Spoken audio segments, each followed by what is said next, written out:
I was wondering, after watching Tricksters this past week, who defeated James Jesse 20 years ago? The cops. Yes, it's funny because Mark asked the same thing. That it's like I thought I was only around in response to the Flash, and we're obviously taking some liberties with that. But yeah, I assume it was just the cops, and we'll see.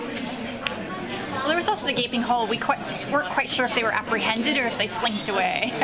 They were caught. There was actually a longer thing there, which just unfortunately, as always with these things, kind of fell to time. And there's a chyron on the TV when Iris and Eddie are talking at the end, which says, Trickster's apprehended. But it's certainly not the last we'll see of them.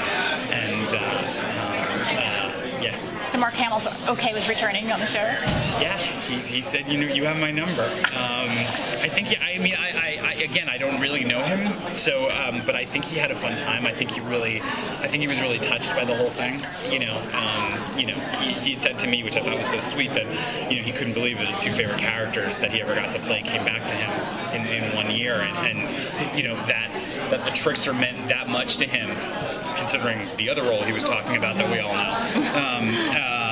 I think was really kind of cool,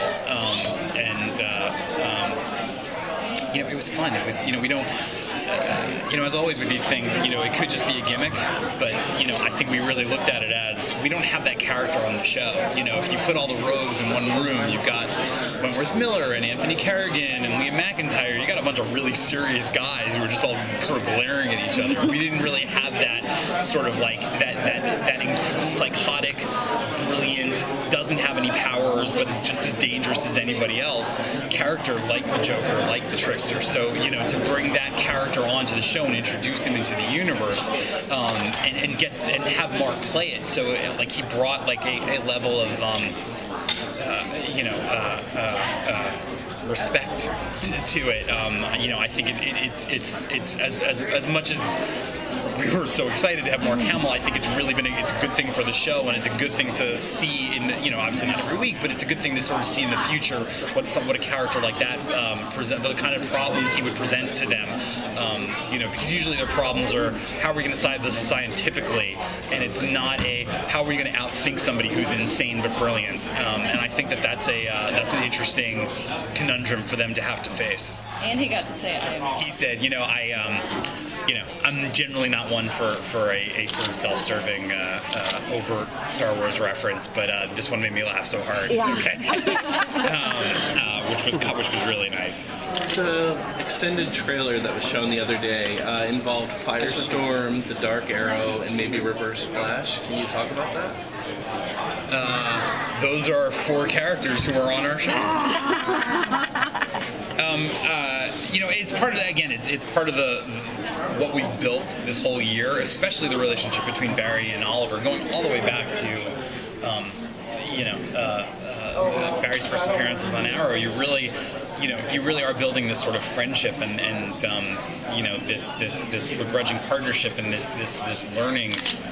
That both of them go through by being each other's friends, and to get to this point in the season where Barry's at his darkest moment, like who else is going to come help him? And it's almost like if we didn't do that, people would be sitting at home going, "I'm sorry, don't they know?" Really isn't Oliver Queen like at least in his favorites on his phone? I think that's what's fun for the fans. It's fun. It's certainly fun for us that we're when we sit down and we come up with like, well, what's the worst thing we can do to our character, and then how are we going to get out of that? Like being able to say, well, Oliver Queen could come help, or Ronnie Raymond can come and help, and that we have actors who are as excited about that as we are, and certainly Stephen and Robbie. It was almost sort of as simple as, hey, do you guys want to be in a scene together? And like they're both like, yes, please. And they were so thoughtful about wanting to do it, and then both of them were so thoughtful afterwards about saying what a special treat it was for the both of them to get to do that. So it was sort of the best of everything. It was the best story we could tell, and it was sort of the best thing we could do for our friends and fellow actors. So.